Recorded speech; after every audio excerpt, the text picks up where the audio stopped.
Então, muito boa tarde a todos. Cumprimento o Sr. Secretário de Estado e os caros colegas. O Sr. Secretário de Estado acaba de chegar, como sabem, diretamente de Estrasburgo, certamente imbuído do bom espírito europeu, e iremos, portanto, dar início à nossa audição.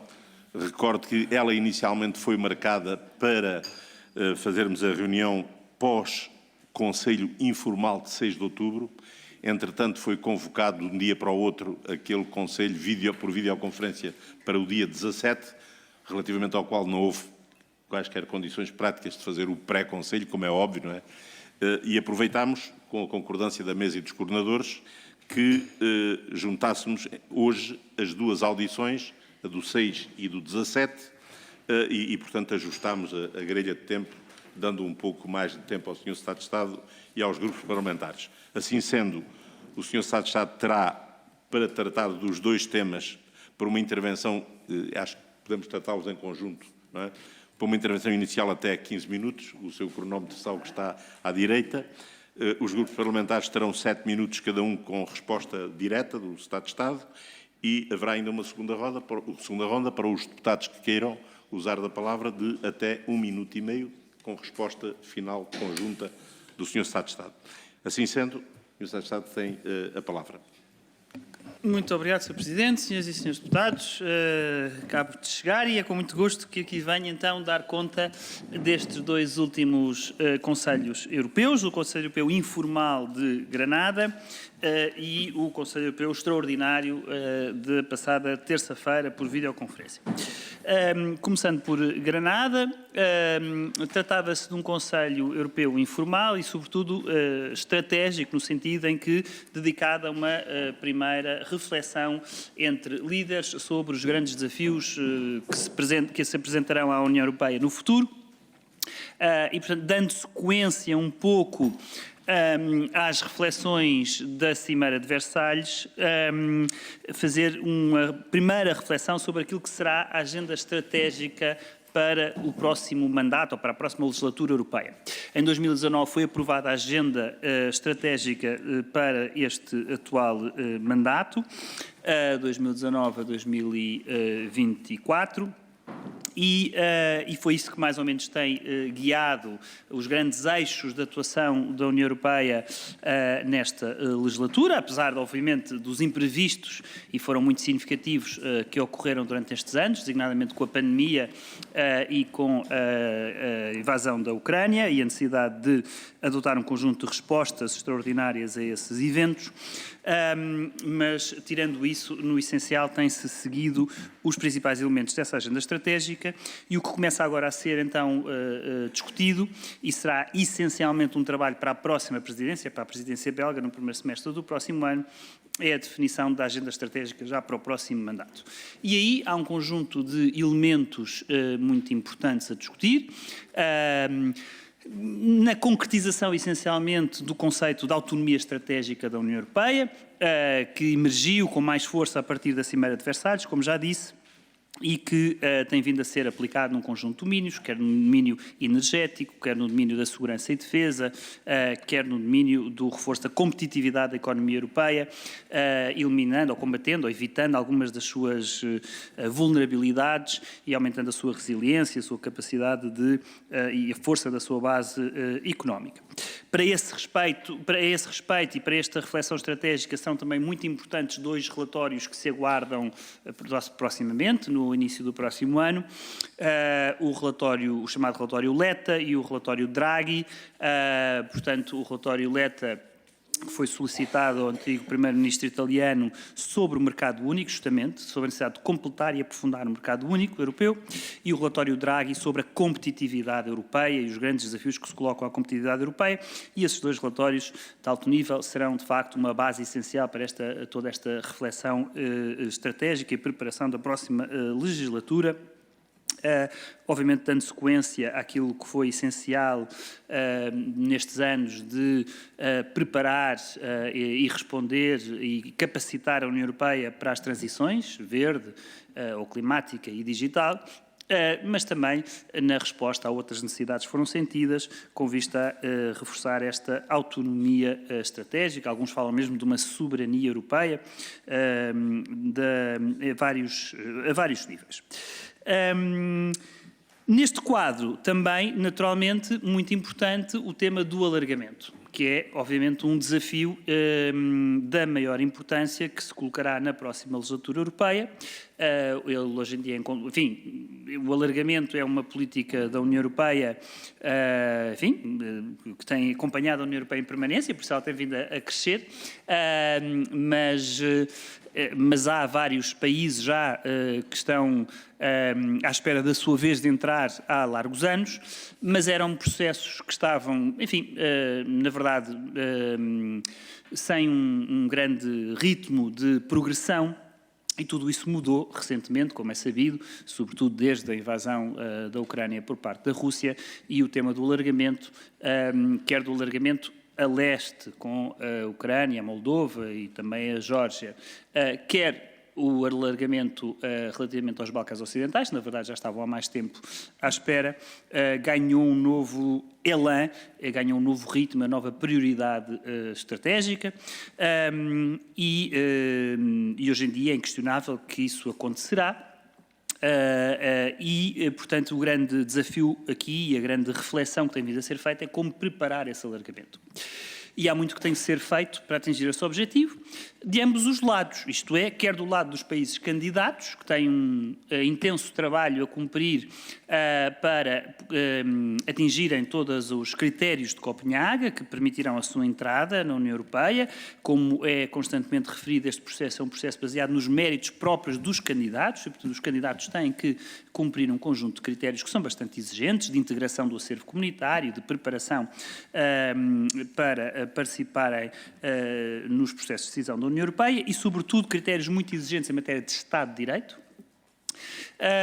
Isso do lado dos países candidatos, e devemos ajudá-los a atingirem esses patamares e a cumprirem essas tarefas, e a assistência técnica por parte da União Europeia e por parte dos Estados-membros da União Europeia, em particular, posso dizer que nas minhas reuniões com países candidatos esse é sempre um ponto constante de oferta de assistência técnica, partilhando o nosso know-how e o conhecimento acumulado que temos em relação a estes processos com os países candidatos. Mas, por outro lado, também a consciência de que há um intenso trabalho a cumprir do lado da União Europeia para se preparar para o alargamento, para estar em condições de integrar novos Estados-membros. O alargamento, este alargamento em concreto, ou estes alargamentos que se antevêem no futuro próximo, suscitam desafios importantes, quer ao nível financeiro, quer ao nível institucional, e, portanto, a União Europeia tem que se reformar para poder estar preparada para acolher esses novos Estados-membros.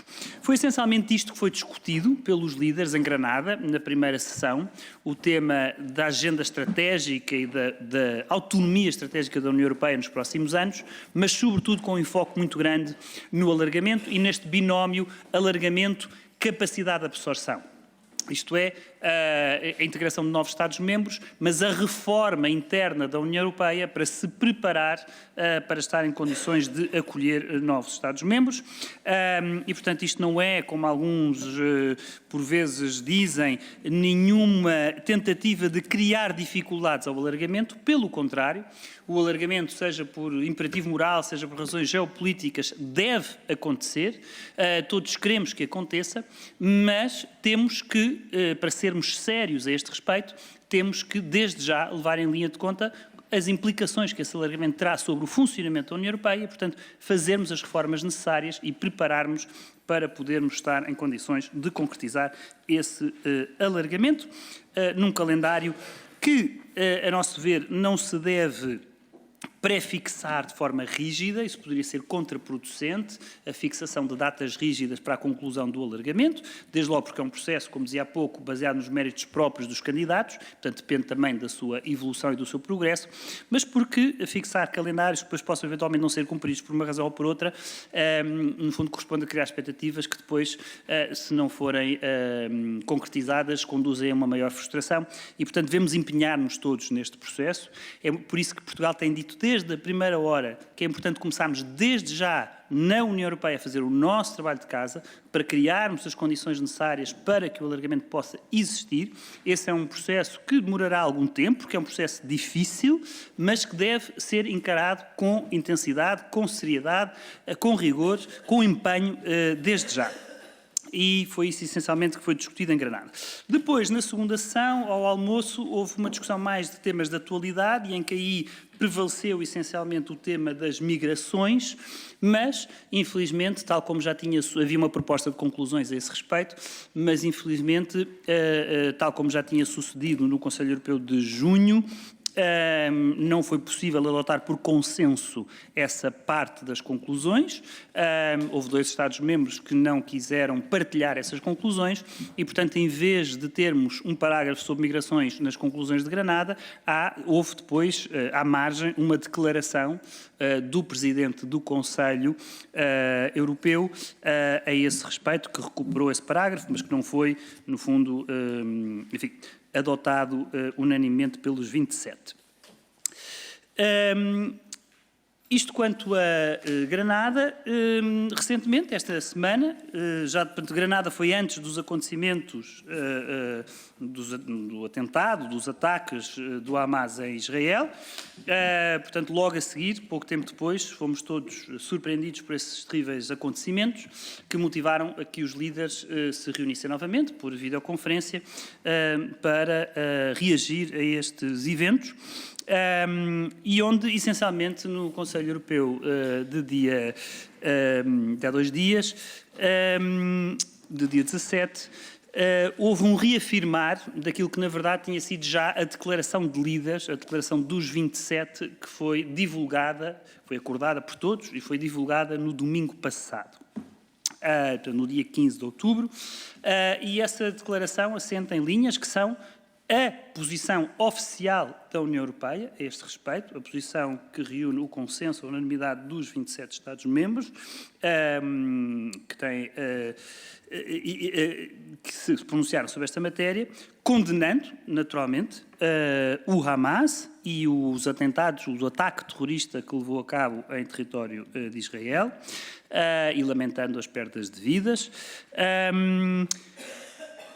reconhecendo o direito de Israel a defender-se, salientando, no entanto, que essa defesa deve ser feita com proporcionalidade e nos termos do direito internacional e do direito internacional humanitário.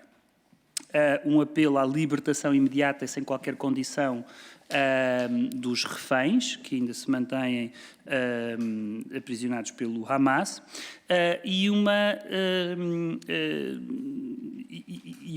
preocupação muito particular com as condições humanitárias dos cidadãos, dos civis, da população, porque esses são as vítimas, são os inocentes de toda esta história, e, portanto, seja os israelitas que foram levados como reféns, seja a população, os palestinianos em Gaza, que nada tem a ver com o Hamas, mas que sofrem as consequências do que está a passar, é neles que devemos colocar a nossa prioridade e o nosso foco. E, portanto, naturalmente, uma preocupação com a situação humanitária em Gaza, a necessidade de haver apoio humanitário, corredores humanitários que permitam apoiar estas populações. Aliás, a União Europeia anunciou já o triplicar da ajuda humanitária a Gaza, de 25 para 75 milhões de euros, o estabelecimento de um corredor aéreo com o Egito para o envio, para o fornecimento de material de apoio à população palestiniana em Gaza, e é muito importante que esse material possa entrar em Gaza e chegar às populações, à população, naturalmente, aos civis, não ao Hamas, como é óbvio, e uma preocupação muito grande, sobretudo, em toda esta temática de evitar a escalada regional do conflito e, portanto, evitar que ele se possa alastrar e que possa haver o envolvimento de outros, enfim, intervenientes na região.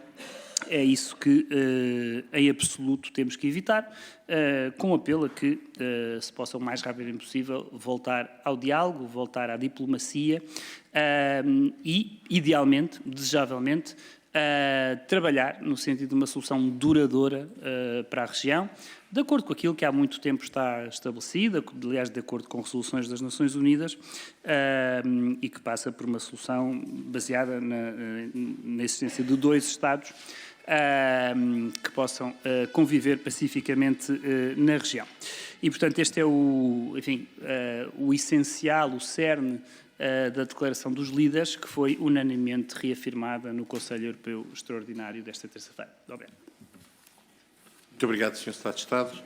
Portanto, podemos passar à primeira ronda, dando a palavra ao Grupo Parlamentar do PSD, que intervirá através da Sra. Deputada Maria Emília Apolinário e o Deputado Ricardo Sousa, sucessivamente. Obrigada, Sr. Presidente, senhoras e senhores deputados. Sr. Secretário de Estado, obrigada pela intervenção inicial. E eu vou diretamente a uma questão concreta que tem a ver com um aspecto que sobressaiu do Conselho Europeu de 6 de outubro, sobre a intenção de se prosseguirem os esforços no sentido de se construir um mercado único mais coeso. O Parlamento Europeu, na Comissão de Orçamentos e a Comissão de Indústria, da Investigação e da Energia, adotou a sua posição sobre a criação do STEP, Plataforma de Tecnologias Estratégicas para a Europa, que procura impulsionar tecnologias estratégicas críticas através de vários meios com o respectivo apoio financeiro. Ora, consideramos que este programa é importante, reforça vários programas e fundos da União Europeia e canaliza até 160 mil milhões de euros para novos investimentos, juntamente com incentivos da política de coesão e um mecanismo de recuperação e resiliência.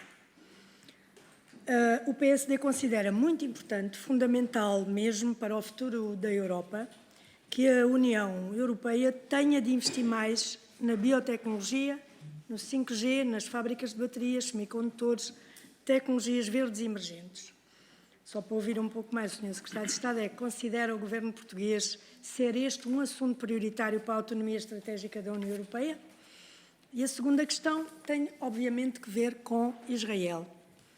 O PSD já ontem disse, pela voz dos nossos 2 deputados com o Sr. Primeiro-Ministro, que condenamos veementemente os ataques terroristas do Hamas contra Israel e a sua população, reafirmamos o direito de Israel em se defender, de acordo com o direito internacional e o direito humanitário internacional, e também, obviamente, apoiaremos a mobilização da União no apoio humanitário à população que está vulnerável e frágil. Neste Conselho Extraordinário, o Presidente do Conselho, Charles Michel, disse esta frase que eu vou ler para o Sr. Secretário de Estado, depois, se não se importar, me dizer se o Governo partilha desta leitura em relação à posição da Rússia. Para não haver dúvidas, não é? Porque este problema de Israel, obviamente, vem tapar um pouco a importância da guerra da Ucrânia. Num momento como este, o nosso dever enquanto europeus é não perder de vista a essência deste projeto político. A união pelos valores, a união pela paz, pela segurança, pela prosperidade, e o nosso dever é olhar com lucidez para o mapa mundial.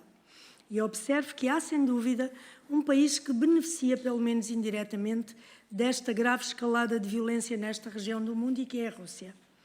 Certamente a Rússia tentará, e já começou a tentar, explorar esta situação para tentar alimentar uma narrativa contra a União Europeia e contra os parceiros da União Europeia. O que é que o Governo português poderá dizer sobre isto para que não esqueçamos o problema que temos ali com a Ucrânia? Obrigada, Sr. Secretário de Estado. Obrigada. Deputado, faz favor. Muito obrigado, Sr. Presidente. Cumprimentar o Sr. Secretário de Estado, senhoras e senhores deputados. Sr. Secretário de Estado, duas das conclusões mais importantes do Conselho de dia 6 de outubro têm que ver com a manifestação de que a União Europeia continuará a apoiar a Ucrânia e a sua população o tempo que for necessário, e uma mensagem que também considero importante aos países que aspiram a pertencer à União Europeia e que tem a ver com o alargamento. E o Sr. Secretário de Estado aí também já teve a oportunidade de discorrer longamente sobre o assunto. O Sr. Presidente da República, aliás, também, ainda ontem, fez uma declaração que também considero importante, em que disse que as adesões eram inevitáveis e que contribuirão para a estabilização da Europa. E eu acho que são importantes porque, como o Sr. Secretário de Estado teve a ocasião também de referir, no dia 7, acontecimentos muito importantes tiveram lugar em Israel e, enfim, despoltaram um conflito em Gaza que ainda estamos para perceber quais as consequências e as repercussões que vai ter e, portanto, é natural que a opinião pública hoje tenha a sua atenção desviada para aquela zona e não para o conflito que temos desde fevereiro de 2022 a leste. E, portanto, é importante perceber se o empenho e a força com que apoiamos a Ucrânia e a questão do alargamento se mantém inalterada, porque julgo que o interesse geoestratégico esse permanece intacto e, portanto, era bom perceber isso. E por isso o PSD defendeu a aprovação do mecanismo de assistência no quadro da revisão do quadro financeiro plurianual, no valor de 50 mil milhões de euros, para que a Ucrânia se defenda e mantenha as suas infraestruturas básicas. A assistência financeira programada para a Ucrânia acaba este ano. Já apoiamos a Ucrânia em cerca de 30 mil milhões e, portanto, era importante, nesta fase, aprovar um novo apoio, que eu julgo que é do interesse também da União Europeia. O Presidente Zelensky, em Granada, na reunião da Cimeira da Comunidade Política Europeia, pediu aos líderes europeus um escudo de defesa para o inverno e disse que, enfim, realçou a necessidade de salvar a unidade da Europa e da Europa, quando digo da Europa, não digo só da União Europeia, mas de toda a Europa. E, portanto, Sr. Secretário de Estado, a pergunta que aqui queria fazer era qual é o ponto de situação em relação à ajuda que Portugal presta à Ucrânia e se considera que este conflito em Gaza pode, de alguma maneira, secundarizar a atenção e diminuir, digamos assim, o empenhamento e a ajuda à Ucrânia e também, de certa forma, poder inquinar ou adiar o processo de alargamento que conheceu, como bem disse, na véspera do atentado à Hamas, um impulso e uma mensagem importante. Tenho mais uma questão apenas para colocar ao Sr. Secretário de Estado. Tem a ver com declarações que o Sr. Primeiro-Ministro fez à margem da reunião em Granada, propondo que a União Europeia fosse uma espécie de centro comercial.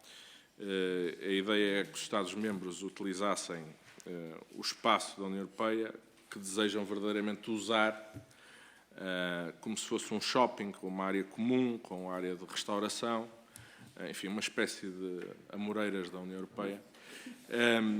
E eu não sei, enfim, se pode eventualmente concretizar um bocadinho mais esta ideia que o Sr. Primeiro-Ministro teve e se houve entre os Estados-membros alguma concordância ou alguma adesão a esta proposta do Sr. Primeiro-Ministro. Muito obrigado. Muito obrigado, Sr. Deputado. O Sr. Secretário de Estado tem a palavra. Muito obrigado, Sr. Presidente.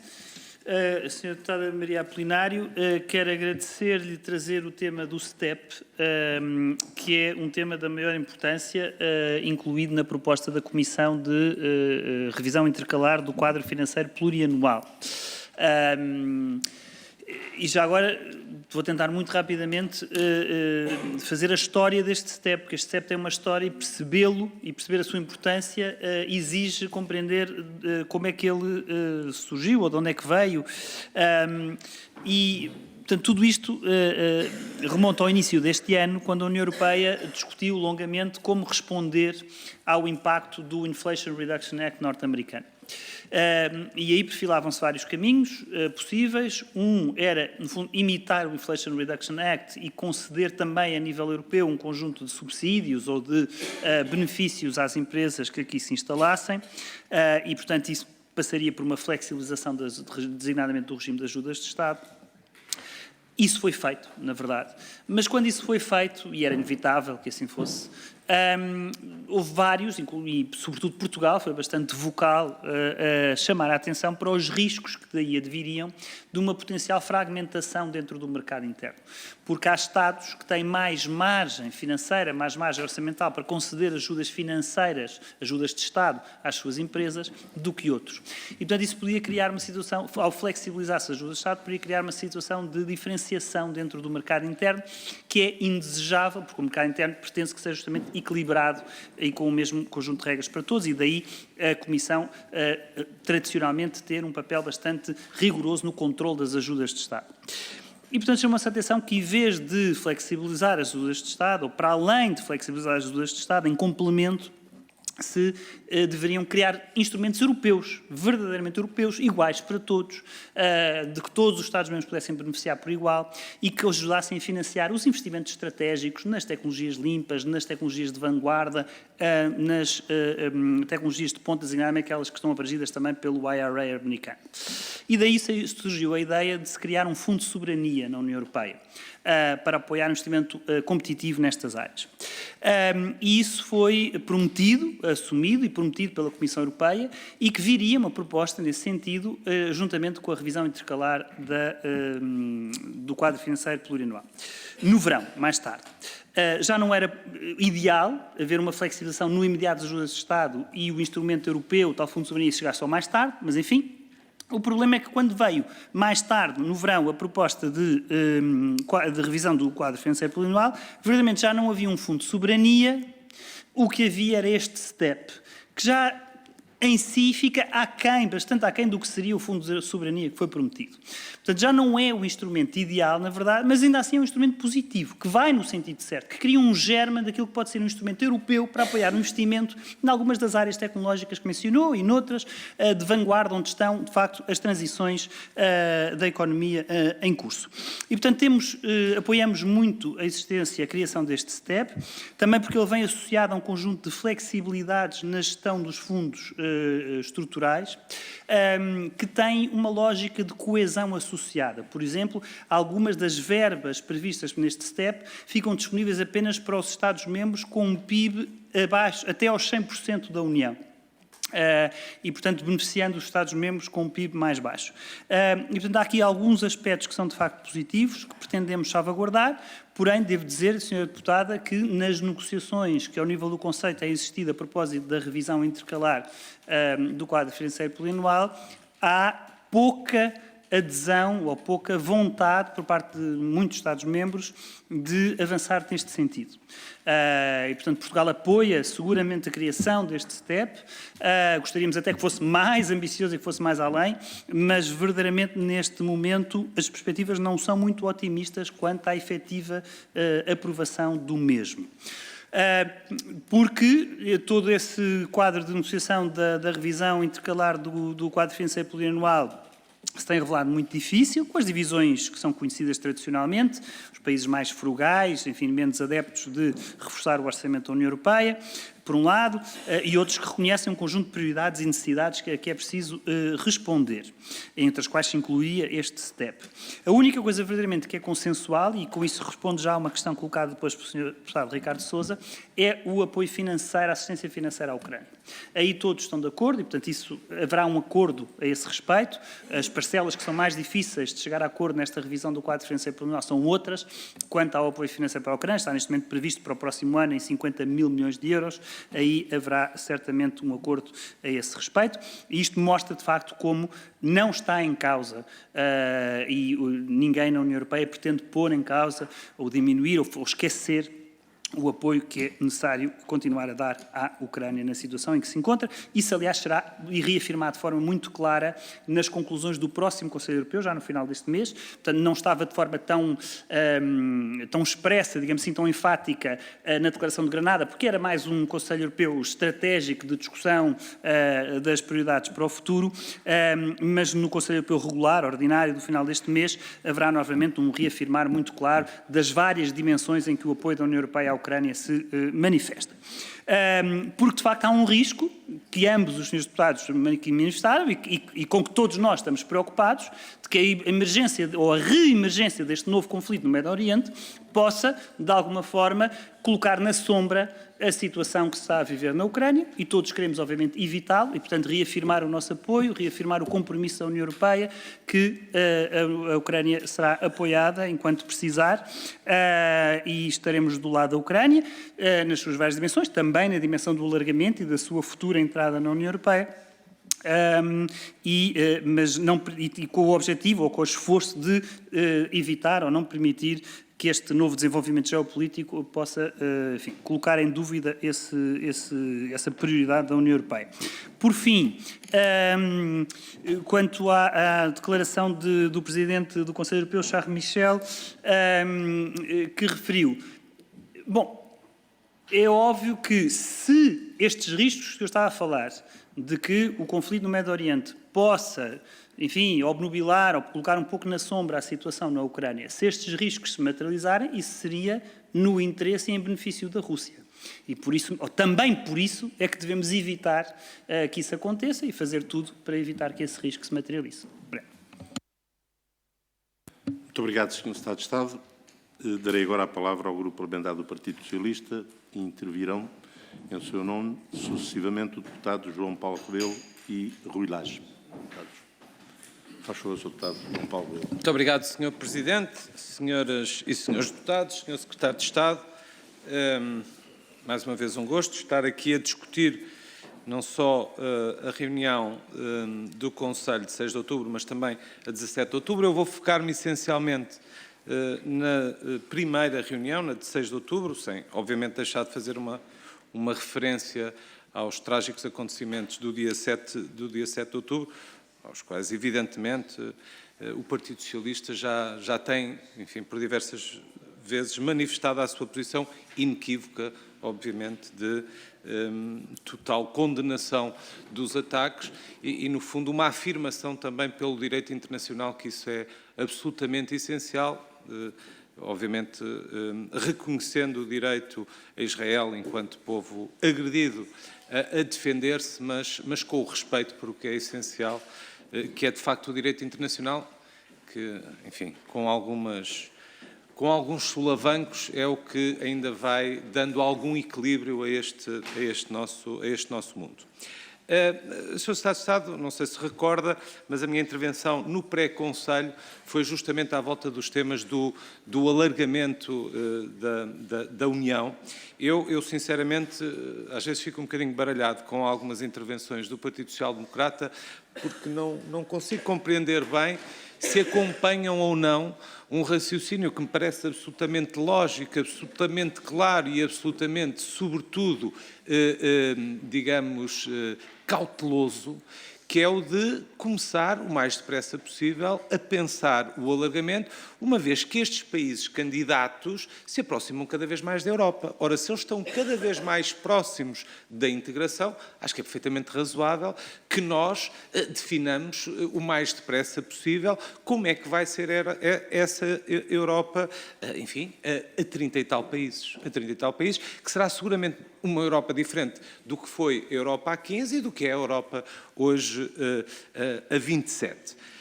Até porque, quer dizer, os sinais são mais do que muitos. Facilmente nós conseguimos perceber que há países que eventualmente desejam uma maior integração, uma evolução europeia, digamos, mais no sentido, enfim, de uma maior integração. Outros, se calhar, já nem estarão muito satisfeitos ou confortáveis com o nível de integração que hoje existe. E alguns, eventualmente, que acham que estará tudo bem e que não querem sair muito, digamos, do estádio de desenvolvimento que hoje a União conhece. Agora, é preciso que justamente se identifiquem, não é? É preciso que os Estados se afirmem quais são as suas posições. Eu acho muito bem, e gostava, até porque o Sr. Primeiro-Ministro teve a oportunidade, já teve várias vezes, aliás, a oportunidade de o manifestar aqui na Assembleia da República. Sei inclusivamente, porque estivemos atentos naturalmente às notícias, que o fez nesta reunião em Granada, que o fez, não sei se os seus deputados, o deputado Ricardo Sousa parecia que tinha qualquer coisa contra os centros comerciais, quer dizer, há evidentes vantagens nessa organização, de alguma forma a Europa, olha, um centro comercial, pois utiliza-se já em alguns países a mesma moeda, enfim, é uma espécie de um condomínio, não sei se a ideia foi ser ofensiva para a ideia do tal edifício multifuncional. Sinceramente eu gostava que pudesse aprofundar ainda mais, até porque dá-me a impressão que não é assim uma coisa também tão extraordinariamente invulgar. A Europa já prevê a chamada cooperação reforçada, quer dizer, já há alguns países que se entendem em matérias que nem todos se entendem, mas gostava de o ouvir falar um bocadinho mais sobre isso. Muito obrigado. Muito obrigado, Sr. Deputado. Dou agora a palavra ao deputado Rui Lage. Obrigado, Sr. Presidente. Cumprimento o Sr. Secretário de Estado e as senhoras e senhores deputados. Se me permitem, eu gostaria de recuar à véspera do Conselho Informal de Granada, ao dia 5 de outubro, porque teve também lugar, no dia 5, a terceira reunião da Comunidade Política Europeia, onde Portugal se fez representar pelo Sr. Primeiro-Ministro, mas que se notabilizou por duas ausências, o líder da Turquia e do Azerbaijão. E isso leva-me a abordar um tema que me parece da maior gravidade, que tem a ver com a incursão militar do Azerbaijão no enclave de Nagorno-Karabakh, com a dissolução unilateral decretada pelo Azerbaijão desse enclave e que levou ao êxodo, à fuga de 100 mil arménios, o que, aliás, nos traz à memória aquilo que foi o genocídio arménio e aquilo por que passou o povo arménio.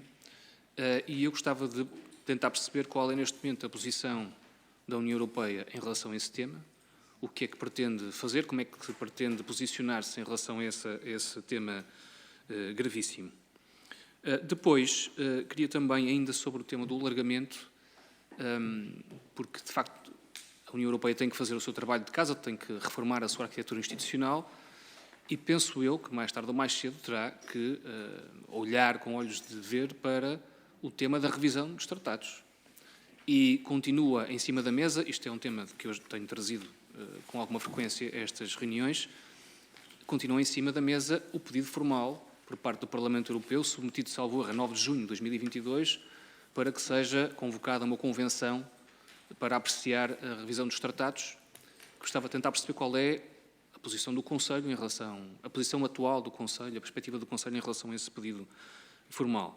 Sobre o tema ainda, sobre os acontecimentos em Israel e na faixa de Gaza, evidentemente todos nós somos a favor da solução dos dois Estados, mas parece-me haver aqui um problema insanável.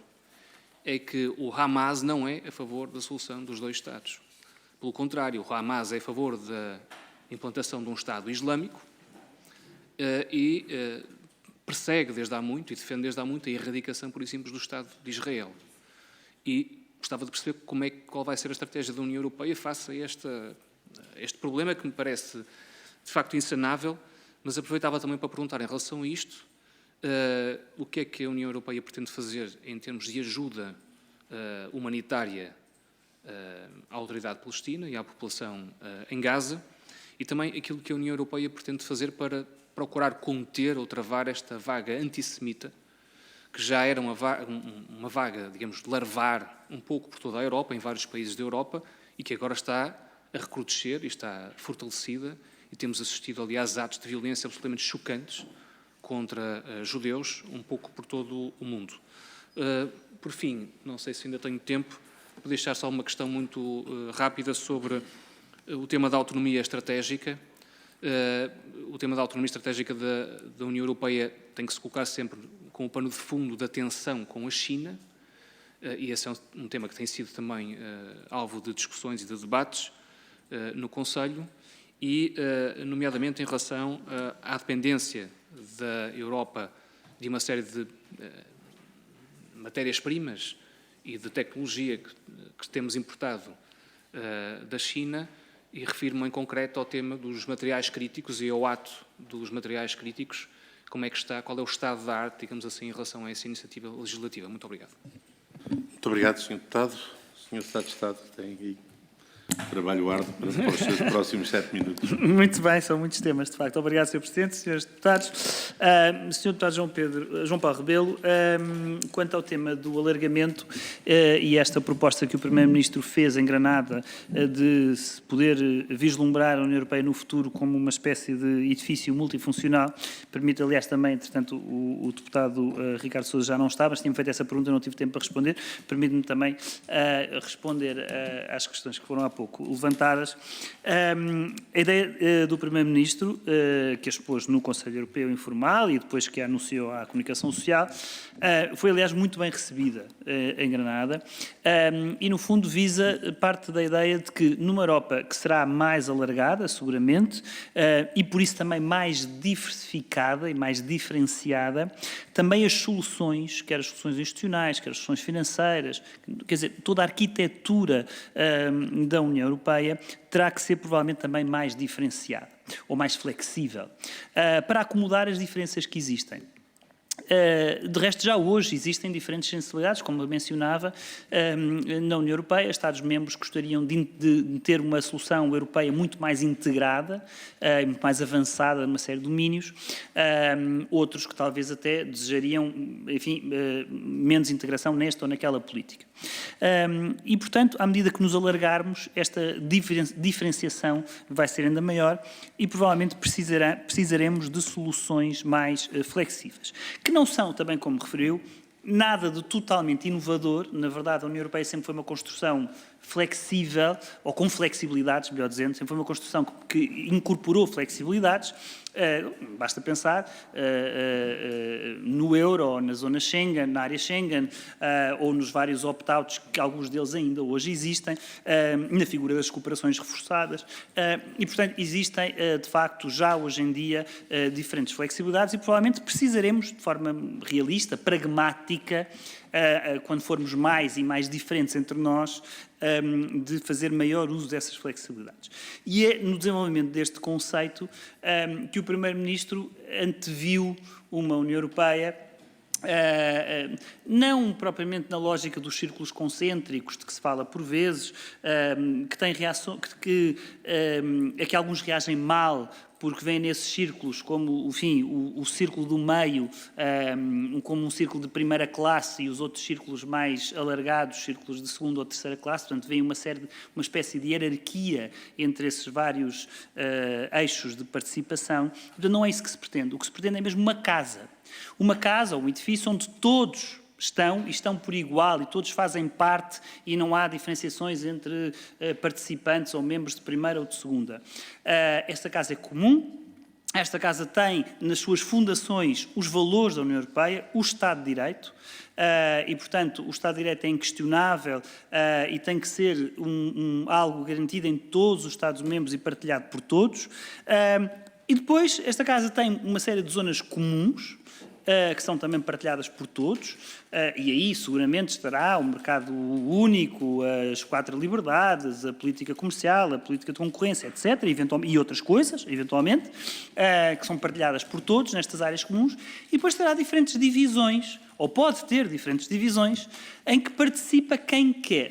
Portanto, não numa lógica de exclusão, de deixar quem agora vai entrar na União Europeia de fora, ou num círculo, ou numa espécie de sala de espera, ou numa zona mais distanciada, não é nada disso, mas sim numa lógica de respeitar as vontades de cada Estado-membro. Quem quer integrar-se mais e participar mais em políticas comuns da União Europeia pode estar em mais destas divisões e participar nelas. Quem quer estar menos pode fazê-lo também. E, portanto, não se trata de uma Europa a várias velocidades, trata-se de uma Europa de várias vontades, digamos assim, em que cada um participa na medida da intensidade em que quer participar do projeto europeu, depois também, naturalmente, contribuindo, quer financeiramente, quer na participação institucional, na medida e na proporção das políticas de que faz parte. E, portanto, é este edifício multifuncional que, no fundo, é explorar os mecanismos de flexibilidade que já existem, que é uma proposta para o futuro da União Europeia quando ela, de facto, tiver 30 e qualquer coisa, 30 e tal Estados-membros. O objetivo é, dentro do possível, ou o mais possível, tentar fazer isto sem uma revisão de tratados, porque sabemos quão problemáticas, quão difíceis são os processos de revisão de tratados, pelo menos os últimos foram no bastante. E há alguns instrumentos de flexibilidade já incorporados no Tratado de Lisboa que permitem fazer algumas destas transições e, portanto, na medida do possível, evitar abrir um processo de revisão de tratados que seja particularmente traumático, mas, sobretudo, evitar começar este processo dizendo vamos rever os tratados.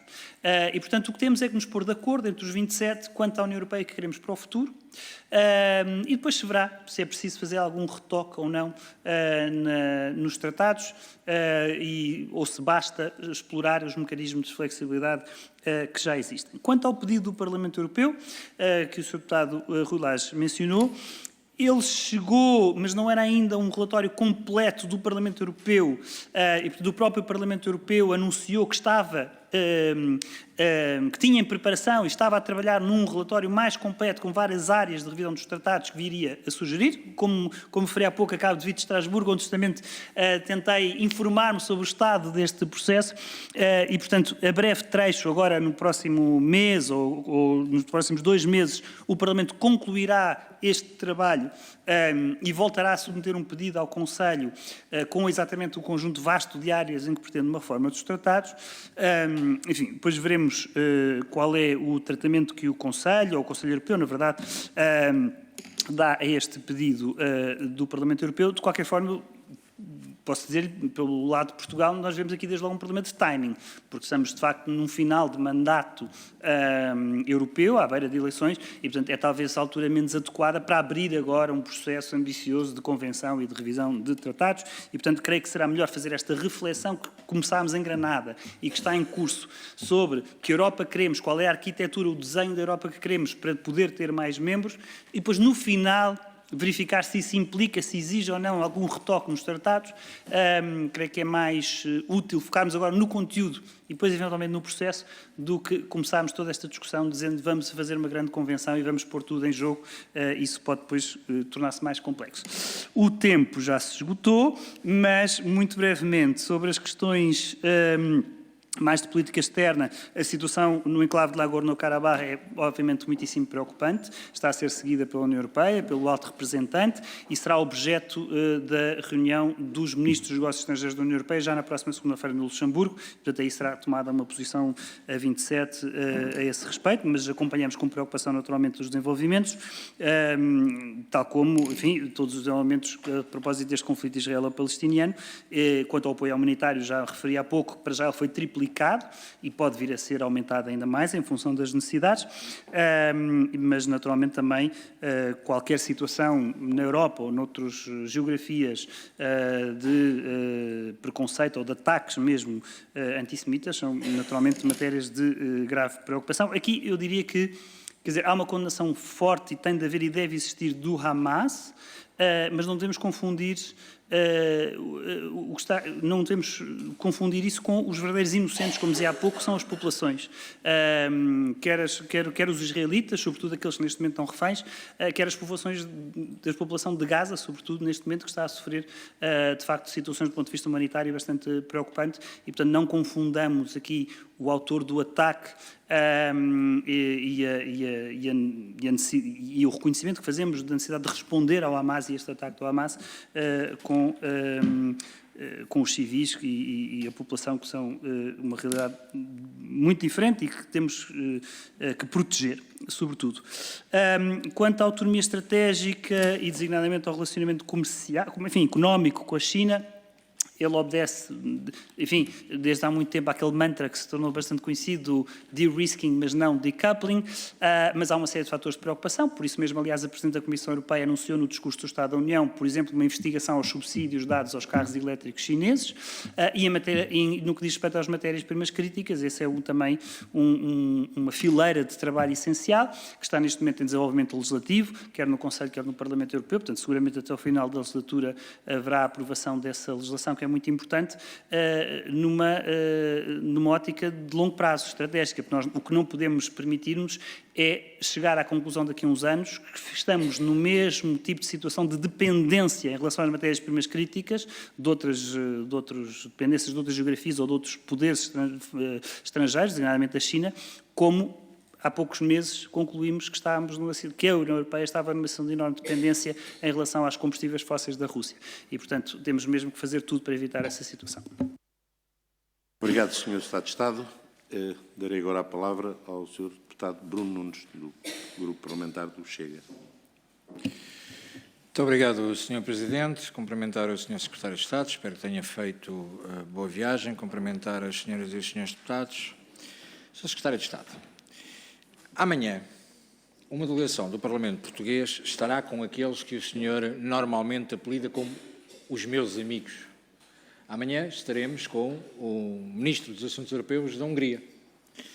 Para tentar evitar alguma complicação, entender se atualmente a posição em relação a estes meus amigos já é, e depois do Conselho Europeu, se o governo português já tem uma visão diferente em relação às eventuais sanções sobre a Hungria e, inclusive, em relação à situação que a União Europeia, a determinada altura, tentou fazer de impedir que a Hungria tivesse a presidência durante o segundo semestre de 2024. Apenas para estarmos enquadrados naquilo que o governo português defende, quando formos recebidos gentilmente na Embaixada pelos representantes deste país, meu amigo. Entretanto, já ouvimos falar aqui hoje da questão de que podemos ver, e que achamos muito bem, que a Europa seja um centro comercial. Nós temos muito receio desta lógica do centro comercial. Os centros comerciais, hoje em dia, principalmente os de Lisboa, já foram invadidos por diversas situações e têm um posicionamento que não nos agrada. E nós consideramos que nós estamos à venda e, mais do que o centro comercial, a Europa é, de facto, a nossa casa. E as preocupações do Chega têm sido tão populistas e tão desadequadas que repare-se que o responsável pelo atentado terrorista que matou 2 suecos em Bruxelas, na Bélgica, foi detectado ilegalmente em Portugal em outubro de 2015. Nessa altura, o tunisino foi encontrado na Guarda durante uma operação da GNR de controle de trabalhadores estrangeiros de explorações agrícolas. Na altura, o CEF pediu a detenção, expulsão do território nacional deste sujeito, mas o juiz da comarca de Pinhel, na Guarda, decretou apenas a medida de termo de identidade e residência. Este senhor, quando foi detectado pelo CEF em Portugal, e apesar de estar com termo de identidade e residência, desapareceu e só foi novamente identificado em 2016, já na Bélgica. Felizmente, bem longe daqui. Quando foi detectado em Portugal pelo CEF, tinha uma proibição de entrada na Suécia, emitida em fevereiro de 2013 e validada até janeiro de 2016. Os senhores garantem que as fronteiras estão seguras. Nós continuamos a achar que as fronteiras não estão seguras e que isto não é um centro comercial, que é a nossa casa e que a nossa casa e as nossas famílias estão colocadas em causa. Olhando para os acontecimentos dos últimos dias, depois de Bruxelas, depois dos aeroportos em França terem estado suspensos, depois de tudo o que tem acontecido com as ameaças, considera ou não que as declarações da senhora Primeira-Ministra italiana, Giorgia Meloni, quando defende que deveríamos ponderar uma suspensão do Tratado de Schengen, que deve ser ou não ponderado esta suspensão do Tratado de Schengen, dado aos fluxos migratórios que acontecem durante estes períodos de guerra. Em relação ao Conselho Europeu, nós temos uma dificuldade também de entender porque a agenda parece ser sempre a mesma. A única coisa que altera na agenda é, agora alteramos. Vou enquadrar da seguinte forma. Apareceu o Covid e o Covid acabou com a guerra na Ucrânia. Ou seja, quando começou a guerra na Ucrânia, acabou o Covid. Entretanto, começou o conflito em Israel, ou retomou o conflito em Israel, e parece que acabou a guerra na Ucrânia. Vamos por temas. Vai acontecendo por temas, porque o Sr. Secretário de Estado, ao fazer o relatório daquilo que aconteceu durante os 2 conselhos, em momento algum voltou a falar da Ucrânia. Não falou. Foram os partidos que voltaram a puxar, parece que de repente deixou de ser tema. Quando a questão do alargamento, e ainda para mais, em Granada, esteve o presidente Zelensky. Percebermos, efetivamente, se entretanto saiu das prioridades daquilo que era a prioridade premente por parte do Conselho, ou se eventualmente algo mudou e nós não temos conhecimento. Outra das questões que se falou durante muito tempo, se fez um grande aparato e que de repente também desapareceu da agenda, falava-se do pipeline e do hidrogênio. E apareceu tantas vezes o Sr. Ministro Duarte Cordeiro, o espetacular que era, estava aprovado, foi dado como prioridade. Continuamos sem ter datas concretas, continuamos sem ter o traçado final, continuamos com tudo muito vago, porque, entretanto, lá está, vamos por temas. Em relação ao tema atual e à questão de Israel, saudar o facto do posicionamento ter sido aquele referido pelo Sr. Secretário de Estado, mas lamentamos que constantemente a retórica seja da crise humanitária em Gaza. Esquecemos, e felizmente na sua última intervenção focou este aspecto, porque parece que o povo de Israel não sofreu nada, que ninguém morreu e que não há reféns. Parece que de repente a preocupação humanitária está só de um lado e isso não vai ajudar. Nunca irá ajudar quando tomamos um posicionamento, como tem sido constante, pelos partidos, nomeadamente do espectro político da esquerda em Portugal, que constantemente têm tido este posicionamento. Portanto, Sr.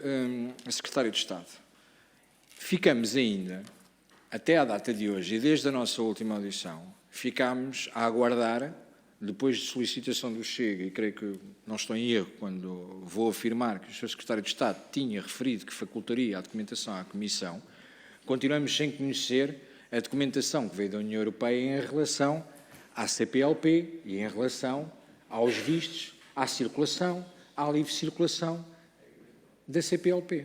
E gostávamos de saber, numa altura em que consideramos que as portas abertas da Europa, sem controle, faz com que, por exemplo, o tunisino que fez o ataque em Bruxelas tenha estado no nosso país sem qualquer controlo, consideramos que era importante, e se considera ou não, Vossa Excelência, tal como nós, que seria importante, visto que este Governo nunca foi mandatado para tal, fazer definitivamente um referente a esta política de portas abertas e de imigração, não estando subjugado a uma defesa daquilo que a União Europeia determina, que é mexer na nossa autonomia, autodeterminação e poder enquanto nação. Obrigado. Obrigado, Sr. Deputado. Sr. Secretário de Estado tem a palavra para responder. Muito obrigado, Sr. Presidente. Sr. Deputado Nunes. Sr. Deputado, eu não sei quem são os seus amigos e também não me ponho a adivinhar, porque acho que é mais, enfim, salutar não me abalançar esse exercício de adivinhação. Portanto, o Sr. Deputado saberá quem são os seus amigos. Em relação à Hungria, que menciona, é um Estado-membro da União Europeia, com quem participamos do projeto europeu, com quem negociamos uma série de matérias no quadro do Conselho, a 27. É também, como é sabido, um Estado relativamente ao qual existe um procedimento aberto, com base no artigo 7º do Tratado da União Europeia, em relação ao cumprimento dos critérios e dos valores do Estado de Direito, e, aliás, a esse propósito, regularmente, ainda no próximo mês, terei a oportunidade, no Conselho de Assuntos Gerais, de, numa das audições regulares que há ao abrigo do artigo 7º, questionar o meu homólogo húngaro a propósito dos progressos e avanços que espero que haja nessa matéria na Hungria. Quanto ao autor dos atentados do atentado terrorista em Bruxelas ter estado em Portugal, Sr. Deputado, o Sr. Deputado não é o único que lê notícias. Eu também li essa notícia, mas convém lê-la toda e não fazer aqui uma leitura meramente parcial dessa situação. A notícia que o Sr. Deputado leu, que eu também li, diz que nessa altura, quando esse senhor foi encontrado em Portugal, não havia qualquer indício de que o sujeito pudesse ter comportamentos violentos ou que estivesse radicalizado. Por outro lado, diz o Sr. Deputado que este senhor andou em Portugal sem qualquer controle. Mas a notícia que leu diz justamente que quando o CEF o encontrou, o apresentou a um juiz e o juiz lhe decretou uma medida de coação. Portanto, onde é que está o sem qualquer controle? As autoridades portuguesas detectaram esse senhor e, havendo um registro por parte da Suécia, creio, em relação a ele, o senhor foi presente a um juiz e foi-lhe aplicada uma medida de coação. Portanto, e não confundamos isso com o atentado terrorista de Bruxelas. Portanto, quanto à notícia, a mesma notícia que eu li, não tenho mais informação sobre o assunto, confesso, senão para lá dessa notícia que o senhor deputado leu e que eu também li. De acordo com essa notícia, não havia qualquer indício de radicalização ou de comportamento violento por parte da pessoa em causa. Quanto a uma... Pergunta-me se o Estado português defende uma suspensão do Tratado de Schengen. Não. Não defendo uma suspensão do Tratado de Schengen. O Tratado de Schengen é uma das maiores conquistas que temos na União Europeia, que devemos preservar, e aliás vemos com bastante preocupação que ele esteja em grande medida a ser comprometido em vários pontos da União Europeia. Aliás, a esse respeito, uma outra pessoa que eu não sei se considera seu amigo ou não, mas se calhar o Sr. Salvini, há pouco tempo queixou-se intensamente e até ameaçou, não sei se depois concretizou, agir no Tribunal Europeu de Justiça contra a Áustria, justamente por terem sido fechadas as fronteiras, pondo em causa o regime de Schengen. Portanto, não sei se quer concordar ou afastar-se aqui do posicionamento desse senhor, que não sei se é seu amigo.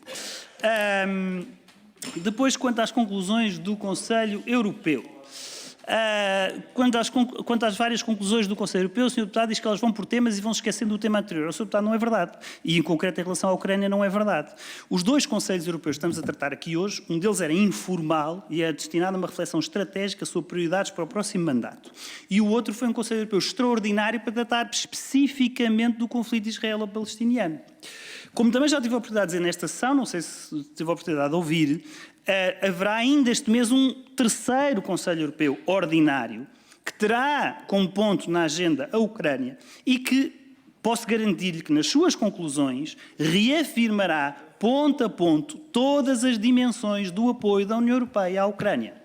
Militar, financeiro, político, diplomático, em todos esses domínios, no que diz respeito à segurança alimentar, etc, etc, etc, em todos esses, as sanções contra a Rússia, a responsabilização dos autores e dos responsáveis pelos ataques, pela invasão da Ucrânia, etc, todas essas dimensões têm sido já características e tradicionais nas conclusões dos últimos Conselhos Europeus, certamente figurarão nas conclusões do próximo Conselho Europeu. Portanto, ninguém esquece a Ucrânia, ninguém vai esquecer a Ucrânia. Depois, a propósito, e na Declaração de Granada, de resto, há também uma referência a esse propósito. Depois, a propósito do conflito israelo-palestiniano, ou no Médio Oriente, o Sr. Deputado diz que é lamentável que a retórica seja a da crise humanitária em Gaza. Ó, Sr. Deputado, o problema é que não é retórica. O problema é que temos mesmo uma crise humanitária em Gaza. Disse. Ao Sr. Deputado, está o Sr. Estado de Estado no uso da palavra, depois intervirá. Sr. Deputado, estou a citá-lo. Achou lamentável que o foco esteja na retórica da crise humanitária em Gaza. Eu creio que esta sessão deve estar a ser gravada e utilizou a palavra retórica. E o que eu lhe quero dizer é que, infelizmente, a crise humanitária em Gaza não é retórica. E isso é que é verdadeiramente preocupante. Quanto ao processo de infração iniciado pela Comissão Europeia relativamente aos títulos de residência emitidos ao abrigo do Acordo de Mobilidade CPLP, já aqui tivemos a oportunidade de falar disso na última vez que cá estive. De resto, tanto quanto sei, o Chega solicitou a minha presença nesta comissão para falar especificamente desse tema. Creio que essa audição foi aprovada, portanto será marcada em devido tempo e terei toda a oportunidade de falar única e exclusivamente desse tema quando aqui vier para esse efeito. E quando respondermos à Comissão Europeia, no prazo que nos foi concedido para o efeito, terei naturalmente todo o prazer em partilhar com o Sr. Deputado e com os Srs. Deputados a resposta que enviaremos à Comissão Europeia a esse respeito. Muito obrigado, Sr. Estado de Estado. E para concluir esta primeira ronda, darei agora a palavra ao nosso Vice-Presidente, Bernardo Blanco, que intervirá em representação da Iniciativa Liberal. Tem a palavra, Sr. Deputado. Muito obrigado, Sr. Presidente. Cumprimento também o Sr. Secretário de Estado. Apenas dois comentários prévios relativamente a coisas que já disse. O primeiro sobre esta notícia do terrorista que cá esteve. Ao que parece, o CEF fez tudo certo. Os juízes talvez não tenham feito, mas concordo consigo que as estruturas portugueses atuaram. Pena é que, infelizmente, essa estrutura que é o CEF tenha sido desmantelada e essa transferência de competências hoje esteja tão confusa, no mínimo. Começar também por congratular a evolução, passo a passo, do Governo face à China. Parece-me que é não tanto uma mudança de princípio, mas mais por imposição europeia, mas é o que é melhor do que nada, a meu ver, para Portugal. E queria também fazer uma primeira questão. Ontem o Sr. Primeiro-Ministro, aliás, anteontem, após o Conselho Europeu, e ontem confirmou isso também, o Sr. Primeiro-Ministro disse que era fundamental assegurar a criação de corredores humanitários no conflito a que assistimos hoje no Médio Oriente. Mas não me soube bem responder como se fará isso ou de que forma é que a União Europeia tentará fazer isso. E quando, nos últimos 2 dias, quer o rei da Jordânia, quer o presidente do Egito deram a entender que não querem refugiados palestinianos nos seus países, a minha pergunta é o que é que a União Europeia deve fazer, então, na opinião do governo português, para conseguir criar esses corredores humanitários?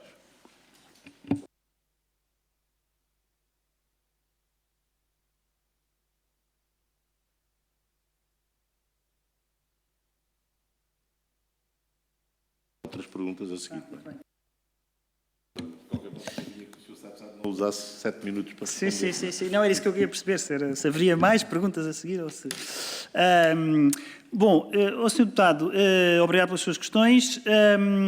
Quando o Sr. Deputado diz pena que o CEF tenha sido desmantelado, não tem a pena, Sr. Deputado, porque as funções policiais do CEF mantêm-se na PSP e na GNR e, portanto, aquilo que é uma atuação policial que era necessária e que se calhar continuará a ser necessária, ela continuará a ser assegurada por forças policiais, naquilo que é a matéria de, por um lado, tratamento mais administrativo, mais documental de quem chega ao nosso país, por outro lado, de integração dos imigrantes. Isso caberá a uma nova instituição que entrará em vigor, creio que no dia 29 deste mês e que creio que estará muito capacitada para melhor tratar desse ângulo e desses temas relativamente ao fenómeno da migração, porque são de facto 2 naturezas completamente distintas, o âmbito da atuação policial e o âmbito da integração e do processamento administrativo dos estrangeiros em Portugal. Quanto à China, não percebi a questão, porque não conheço qualquer mudança de posição a esse respeito. Quanto aos corredores humanitários, há esforços diplomáticos que estão neste momento a decorrer aos mais variados níveis para a abertura de corredores diplomáticos, para que chegue a ajuda humanitária à faixa de Gaza e, portanto, há esforços vários, não é fácil, mas naturalmente há resistências no terreno, mas a União Europeia está empenhada na utilização da diplomacia para conseguir convencer quem está no terreno a que isso se possa concretizar e é nisso que nos vamos empenhar. Muito obrigado. Faz favor, Sr. Deputado, eu chamo que esta possibilidade existe, ela, de qualquer modo, pode ser perversa, não é? Porque, se, por exemplo, o membro do Governo resolver esgotar todo o seu tempo a responder à primeira questão, neste caso, o perguntante fica sem ter resposta, mas, como se viu agora, há uma gestão muito criteriosa de quem pergunta e de quem responde, e assim continuaremos certamente. Sr. Deputado, tem a palavra. Muito obrigado, Sr. Presidente. Sr. Secretário de Estado, o Governo tem dito que, para acomodar este processo de alargamento, vai ser preciso fazer algumas reformas, mudar algumas regras. Eu, na resposta anterior, não fiquei com a certeza, peço que me confirme, se aquilo que disse foi que a posição do Governo é não rever os tratados e dar prioridade agora à discussão, ao conteúdo, e por isso a opção de agora não rever os tratados, e gostaria que me confirmasse. E relativamente à arquitetura, ao conceito deste centro comercial, edifício multifuncional, acho que foi assim que também o Sr. Primeiro-Ministro ele se referiu, não parece que seja algo totalmente novo daquilo que ouvi da sua explicação. Parece-me que é mais uma questão de, se calhar, definir em que áreas são estas em que se avança e que não se avança e com que critérios. E o que eu também ainda não percebi, mas tendo em conta que ainda estamos em 2023, também não espero que já tenham as respostas todas, obviamente, que nós também não temos as nossas posições todas definidas, é que áreas serão essas e com que critérios e em que posições, em que temas é que o critério da unanimidade se manterá ou não. Em relação, por exemplo, à questão fiscal, eu gostaria de lhe perguntar, porque lembro-me que no passado o Sr. Primeiro-Ministro já disse que aí o critério seria para acabar e, por isso, pergunto-lhe relativamente à questão fiscal e à questão da política externa, que se calhar são duas das mais fáceis, se o Governo já tem ou não posição. Depois gostaria também de lhe perguntar, ainda no seguimento do Conselho Europeu Informal de Granada, o Sr. Primeiro-Ministro disse que queria uma espécie de um PRR permanente. Depois também não adiantou muito bem o que era. Ontem perguntei-lhe, ele estava um pouco chateado, não sei o motivo, mas também não me explicou. E eu gostaria de lhe perguntar então o que é que seria este PRR permanente e já agora se a criação deste mecanismo será condição para o alargamento ou não na perspectiva do Governo português. Obrigado. Faz favor, Sr. Secretário de Estado. Obrigado, Sr. Deputado. Quanto ao alargamento, a posição de Portugal é que não devemos começar esse processo dizendo que vamos abrir um processo de revisão de tratados. Devemos, aliás, fazer as reformas que é necessário levar a cabo o mais possível sem a revisão de tratados, e há várias reformas que é possível levar a cabo utilizando instrumentos de flexibilidade já previstos no atual Tratado de Lisboa e, portanto, dentro da medida do possível, devemos fazer essa reforma sem implicar uma revisão de tratados.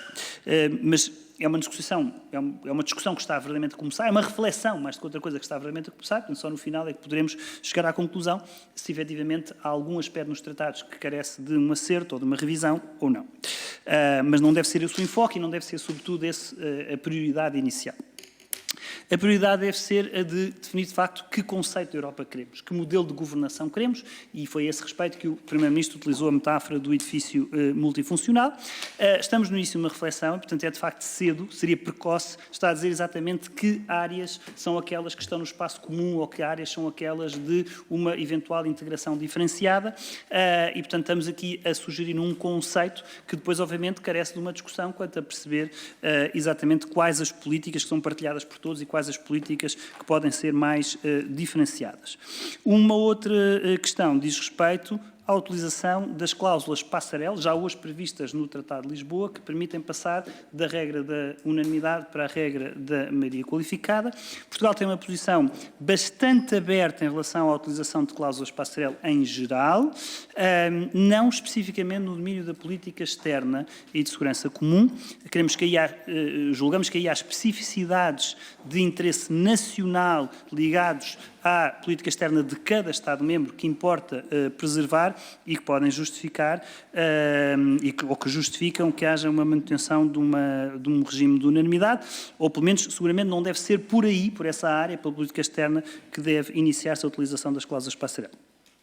Quanto ao... Enfim, temos que ter às vezes, há uma simplificação de conceitos que não ajuda, mas aquilo a que o Primeiro-Ministro se referiu quanto ao instrumento permanente de financiamento foi no quadro justamente da reflexão e reforma que temos que fazer para preparar o alargamento no âmbito financeiro, quanto às implicações orçamentais ou institucionais do alargamento, que serão de grande monta. E, portanto, seguramente o orçamento da União Europeia, no futuro, com 30 e tal Estados-membros, e sobretudo se incluir um país da dimensão da Ucrânia, com o nível de rendimento da Ucrânia, que é bastante baixo, as implicações orçamentais ou financeiras serão muito significativas. E, por isso, a própria arquitetura daquilo que é o quadro financeiro plurianual da União será muito diferente. As implicações sobre as políticas de coesão ou sobre as políticas agrícolas serão significativas. E, por isso, até baseado naquilo que tem sido a experiência do PRR, de um instrumento baseado em reformas e investimentos, faz sentido, eventualmente, conceber um novo instrumento, uma nova forma de distribuição de recursos, mais dirigida à convergência, à competitividade, sendo nessa lógica contratualizada de reformas e de investimentos, que possa aproveitar as lições aprendidas com o PRR e os aspectos positivos do PRR para a construção de um instrumento definitivo, permanente, de financiamento de políticas e de investimentos e de reformas na União Europeia do futuro. Tem outras questões ainda para colocar, faz favor. Muito obrigado, Sr. Presidente. Ainda relativamente às reformas institucionais necessárias, mas também tendo em conta algumas violações do Estado de Direito a que vamos assistindo recentemente, uma das propostas que tem vindo à discussão é precisamente a de reforçar o controle do Estado de Direito com o alargamento do âmbito, digamos assim, do regulamento da condicionalidade. E eu gostaria de saber, sabemos que nem sempre a posição, agora penso que já está mais clara, no passado já nem sempre foi tão clara, já lembro-me bem do Sr. Primeiro-Ministro ir à Hungria dizer que o Estado de Direito não deveria ser um critério para fundos europeus, mas parece-me que agora essa já não é a posição, e eu gostaria de saber se o Governo é favorável ou não ao reforço do mecanismo da condicionalidade, tendo em conta não só os perigos existentes, digamos assim, mas sabendo que os novos países que entrarão, não sabemos quando, daqui a uma década, porventura, trazem também novos desafios neste âmbito. Nem todos têm ainda as suas instituições plenamente consolidadas no que toca a uma série de temas, como, por exemplo, corrupção, separação de poderes, etc. Muito obrigado. Não há neste momento em cima da mesa nenhuma proposta de revisão, seja do alargamento ou de outra coisa qualquer em relação ao regulamento da condicionalidade. Aliás, ele está a ser aplicado pela primeira vez neste momento e, portanto, é prematuro pronunciar sobre qualquer alteração no regulamento para o qual, verdadeiramente, não há propostas de alteração e que está, neste momento, pela primeira vez a ser aplicado, estamos a testá-lo, digamos assim. Portanto, quanto a isso, não lhe posso responder. Agora, posso dizer que, no quadro desta reflexão geral sobre a reforma da União Europeia para preparar o alargamento, há várias propostas de reforço dos instrumentos de proteção e de implementação do Estado de Direito e, naturalmente, que Portugal genericamente apoia, obviamente, um reforço dos instrumentos europeus de salvaguarda do Estado de Direito.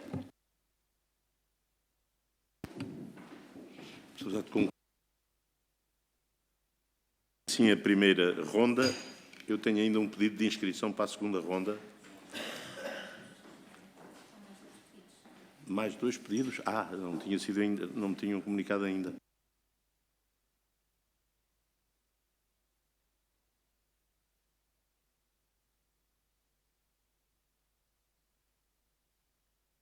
Tem a palavra.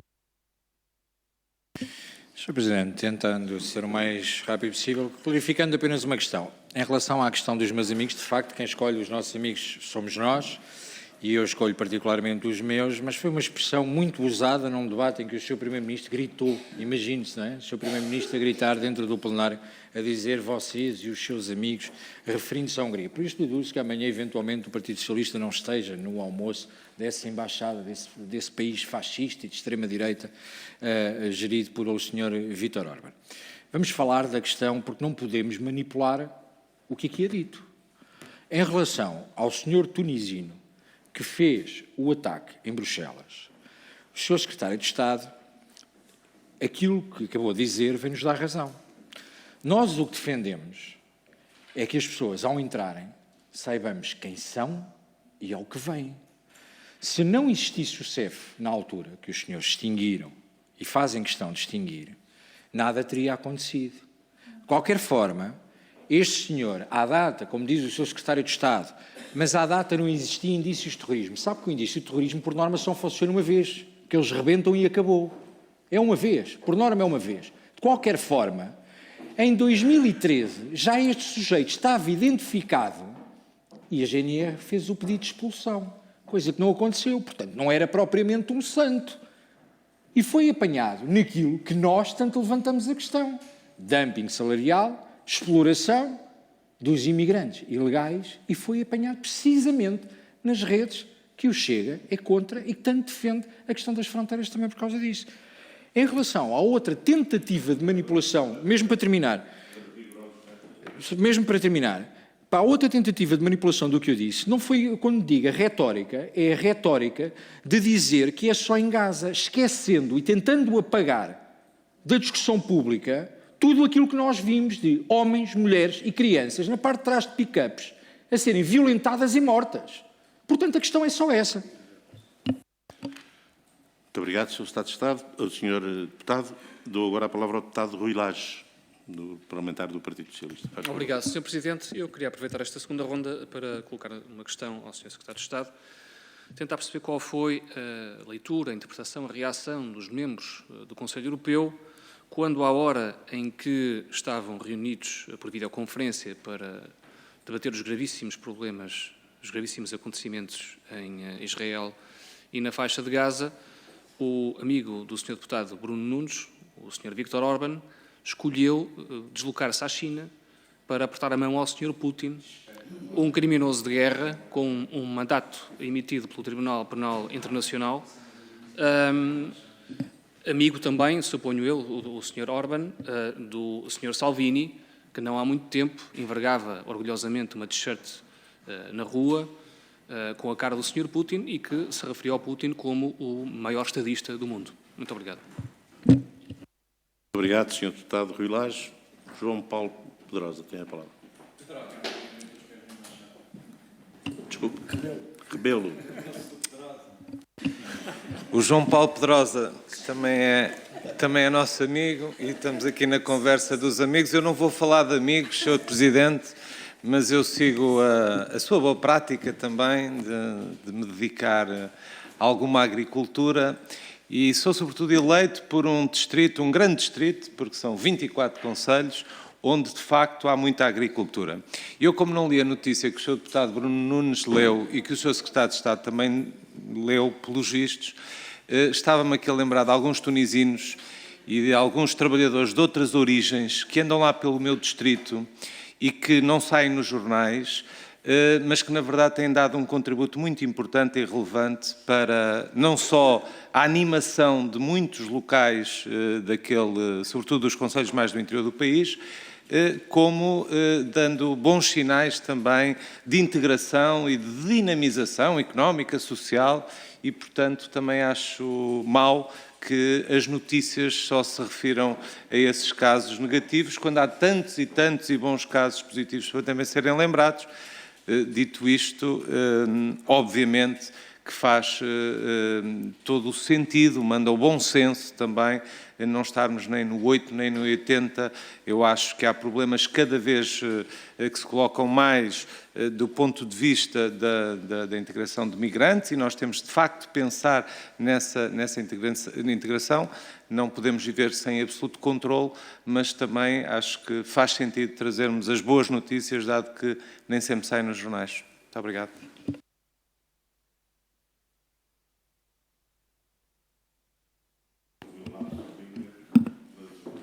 João Paulo Pedrosa era o meu vizinho de gabinete e, portanto, tenho ainda muitas saudades dele.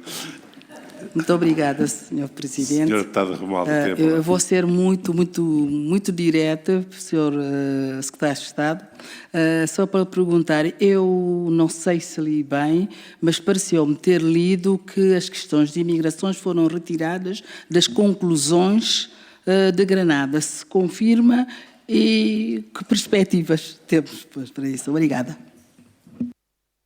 Obrigado, Sr. Deputado. Não tenho agora outros pedidos e, assim sendo, o Sr. Secretário de Estado, para este conjunto de questões, dispõe de até 6 minutos. Exijo-me vou fazer um esforço, Sr. Presidente. Obrigado. O Sr. Deputado Bruno Nunes diz que se o CEF existisse ou continuasse a existir, ou se não fosse o CEF nada teria acontecido, ou sem o CEF nada iria acontecer. Não é verdade, porque, como já aqui expliquei, as funções policiais do CEF manter-se-ão na PSP e na GNR. Quanto aos indícios de terrorismo, ser só uma vez e não ser possível detectá-los antes, Sr. Deputado, isso aí, lamento, mas não é assim. As suspeitas de radicalização é algo que está detectado e há forças, enfim, de autoridade próprias que acompanham esses fenómenos e monitorizam esses fenómenos e têm estratégias para o efeito. Registro também que manteve a palavra retórica a propósito da situação humanitária em Gaza, lamento que o tenha feito. Quanto ao Sr. Deputado Rui Lage, Sr. Deputado, o que eu lhe posso dizer é que, naturalmente, Putin é o responsável pelos crimes de guerra que têm sido cometidos na Ucrânia. É alguém que tem, neste momento, um mandato de procura pela detenção por parte do Tribunal Penal Internacional. É o líder de um regime que está sujeito a um conjunto de sanções decretadas pela União Europeia e é o causador de toda esta situação que se vive na Ucrânia e que tem sido sistematicamente condenada por parte da União Europeia a 27 em unanimidade, em consenso, em sucessivos Conselhos Europeus e, portanto, qualquer atuação que possa pôr em dúvida esta descrição que acabei de fazer em relação ao Sr. Putin, obviamente não ajuda. Quanto ao Sr. Deputado João Paulo Rebelo, quero apenas agradecer o facto de ter aqui chamado a atenção quando aparentemente alguns pretendem ver em cada imigrante um potencial terrorista, ter vindo chamar aqui a atenção para o contributo positivo que a imigração tem no nosso país, para a nossa sociedade, para a nossa economia, em muitas áreas, na agricultura desde logo, mas não só, e portanto agradeço-lhe ter chamado a atenção para esse aspecto que é muito importante. Quanto à Sra. Deputada Romualda Fernandes, sim, de facto, no Conselho Informal, o Conselho Europeu Informal de Granada, tal como já tinha acontecido, infelizmente, no Conselho Europeu Ordinário de junho, não foi possível obter um consenso relativamente à parte das conclusões relativas às migrações, porque houve 2 Estados-membros que se opuseram. E, portanto, esse parágrafo não figurou nas conclusões, mas figurou em paralelo, à margem, de uma declaração do Presidente do Conselho Europeu.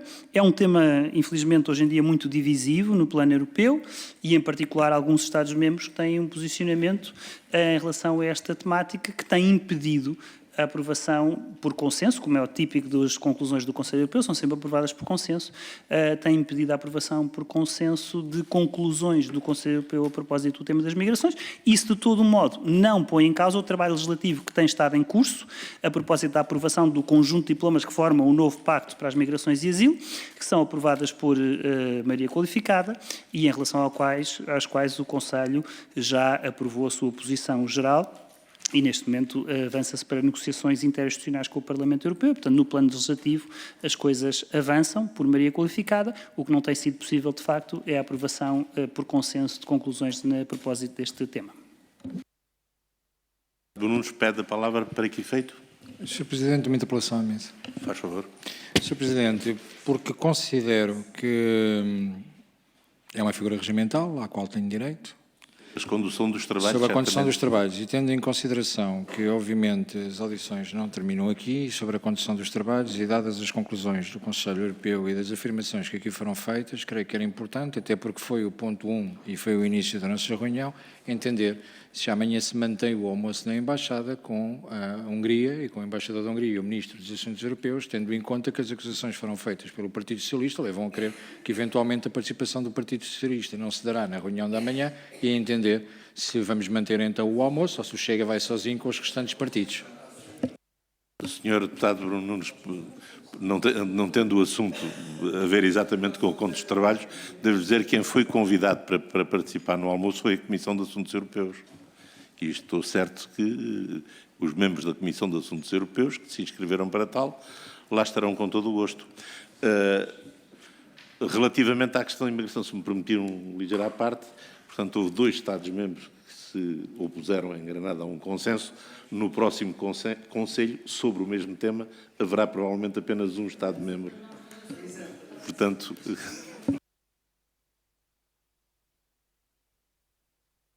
Sim, por concluída esta nossa audição, e agradeço a presença de todos e do Sr. Secretário de Estado em particular.